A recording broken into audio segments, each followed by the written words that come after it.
कहानी की शुरुआत में हमें एक जहाज दिखाया जाता है जिसमें बहुत सारे लोग होते हैं। ये लोग समुद्र से कुछ खास चीजें इकट्ठा किया करते थे।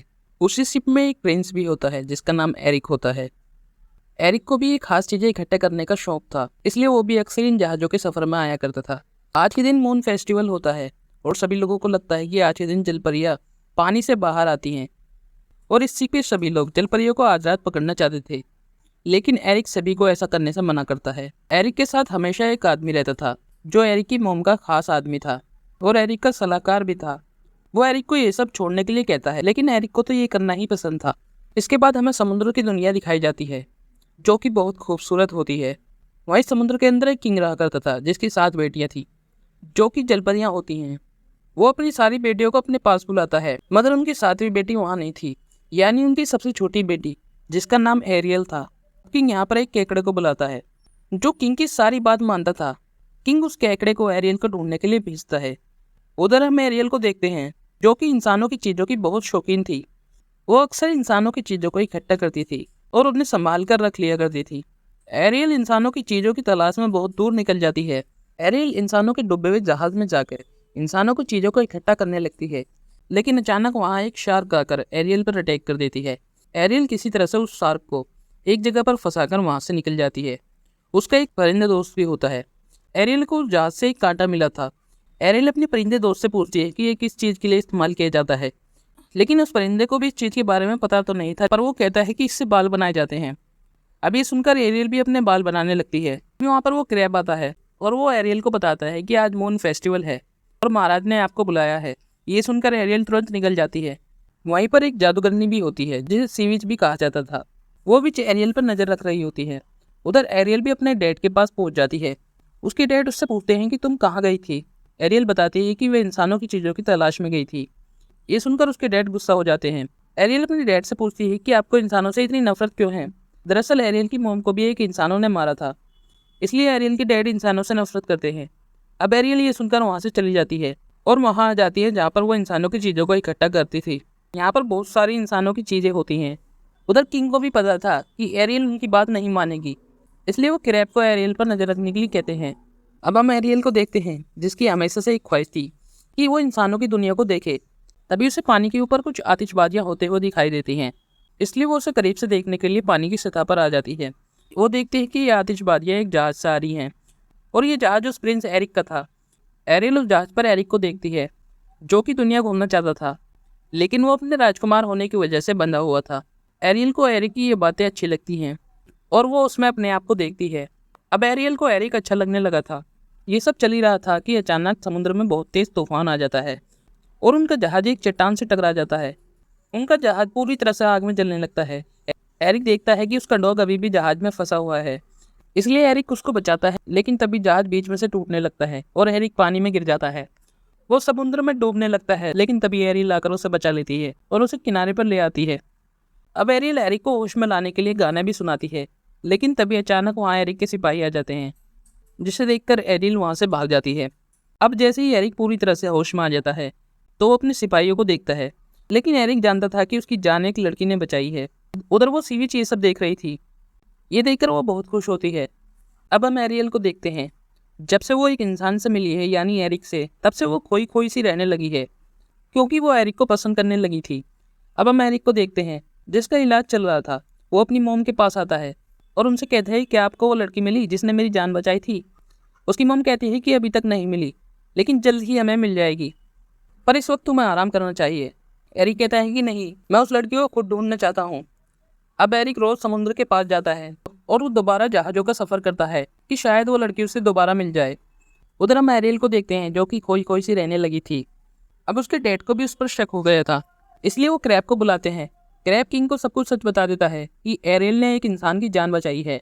ये सुनकर उसके डैड बहुत गुस्सा हो जाते हैं और वो एरियल के पास जाते हैं और उससे वचन लेते हैं कि वह दोबारा ऐसा नहीं करेगी।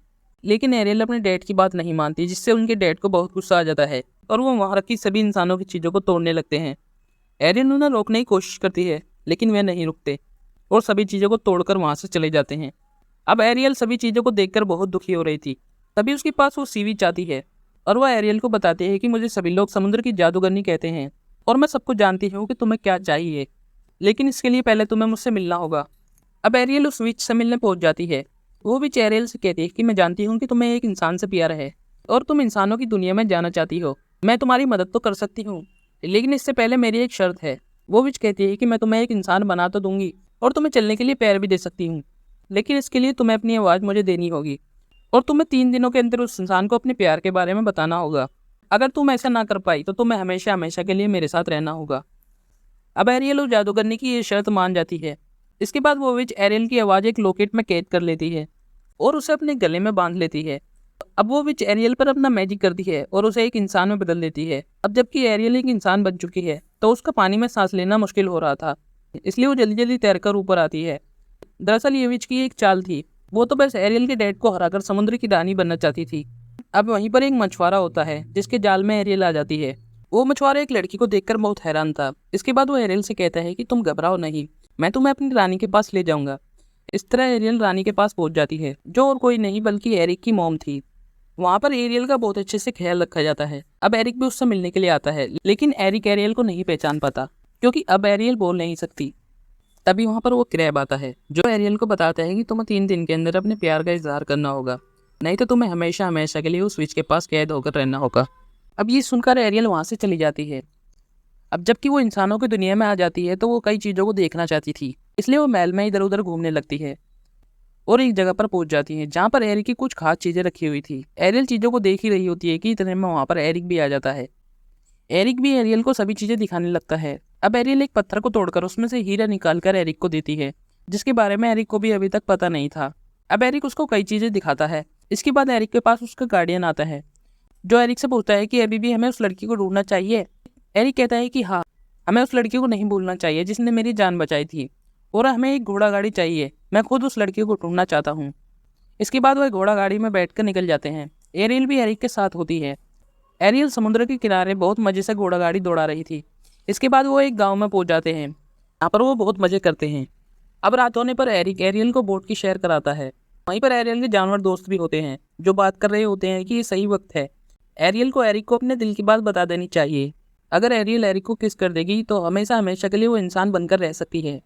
इसके बाद वो दोनों बोट की सैर कर रहे होते हैं कि वो जादूगरनी उस बोट को पलट देती है। वो दोनों बस तो गए थे, मगर वो भी जानना चाहती थी कि आखिर ये दोनों इतना करीब कैसे आ सकते हैं। उधर एरियल के डैड अपनी सारी बेटियों को एरियल को ढूंढने के लिए कहते हैं। इधर ये दोनों वापस से महल आ जाते हैं, जहाँ पर एरिक का गार्डियन कहता है कि अब हमें शायद उस लड़की को ढूंढना नहीं चाहिए, क्योंकि तुम्हें वो लड़की मिल चुकी है जिसके साथ तुम हमेशा खुश रह सकते हो। अब एरिक ये सुनकर थोड़ा दुखी हो जाता है। वो समुद्र किनारे जाता है और आवाज़ लगाने लगता है। तभी उसे वहाँ पर एक लड़की मिलती है जिसने वो लॉकेट पहन रखा था। अब दूसरी तरफ हम एरियल को देखते हैं जो जल्दी जल्दी एरिक से मिलने के लिए जाती है, लेकिन वो महल पहुंचकर देखती है कि एरिक किसी और लड़की के साथ है और वो अपनी मॉम को बताता है कि ये वही लड़की है जिसने मेरी जान बचाई है। अब एरियल ये सुनकर वहाँ से चली जाती है। अब रात को एरियल का परिंदा दोस्त महल से गाने की आवाज़ सुनता है। ये आवाज़ किसी और की नहीं बल्कि एरियल की थी, जो उसी लॉकेट से आ रही थी। अब उसके दोस्त जाकर एरियल को सब कुछ बताते हैं। अब इसके बाद महल में एरिक को देखते हैं जिसकी आज शादी होने वाली थी, लेकिन इतने में ही एरियल के दोस्त आकर उस स्विच पर हमला कर देते हैं। एरियल भी आकर सबसे पहले उस लॉकेट से अपनी आवाज़ को वापस लाती है और एरिक को सब कुछ बताती है कि मैं ही वो लड़की हूँ जिसने तुम्हारी जान बचाई है। इसके बाद वो विच भी अपने असली रूप में आ जाती है और सभी पर हमला कर देती है। उधर एरियल भी अपने असली रूप में आ जाती है और जलपरी में बदल जाती है। अब वो विच एरियल को लेकर समुद्र में कूद जाती है। उधर एरियल के डैड उस विच को रोकने की कोशिश करते हैं, लेकिन वो विच एरियल के डैड को बताते हैं कि तुम्हारी बेटी का मेरे साथ एक सौदा हुआ है जिसे तुम चाहकर भी नहीं तोड़ सकते। अब एरियल के डैड उस विच से एरियल के लिए अपनी जान का सौदा कर लेते हैं। अब वो विच एरियल के डैड को अपने जादू से मार देती है और पूरे समुद्र की रानी बन जाती है। उस विच का मकसद अब पूरा हो चुका था। अब जैसे ही वो एरियल की तरफ बढ़ती है, पीछे से एरिक आकर उस पर हमला कर देता है। अब वो विच अपने आप को जादू से बहुत बड़ा कर लेती है। एरिक एक चट्टान को पकड़कर लटक जाता है। अब जैसे ही वो एरिक को मारने वाली होती है, पीछे से एरियल आकर उसमें बोट घुसा देती है, जिससे उसको सारा मैजिक खत्म हो जाता है और वो मारी जाती है। उसके मरते ही एरियल के डैड भी जिंदा हो जाते हैं। अब जबकि एरियल के डैड ने उसके लिए अपनी जान दे दी थी, तो एरियल उनसे कुछ नहीं कहती। उधर एरिक भी पानी से बाहर आ जाता है और वो अपनी मोम से कहता है कि हमें एरियल को लेने के लिए जाना होगा। उसकी मोम बताती है कि हम ऐसा नहीं कर सकते क्योंकि वो एक जलपरी है। अब एरियल के डैड भी समझ जाते हैं कि एरियल की खुशी एक इंसान बनने में ही है, इसलिए वो एरियल को एक इंसान बना देते हैं। अब हम एरिक को देखते हैं जो अब भी एरियल का इंतजार कर रहा होता है।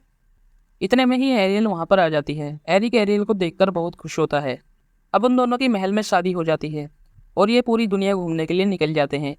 इसी के साथ ये कहानी खत्म हो जाती है। आई होप आपको ये वीडियो अच्छी लगी होगी।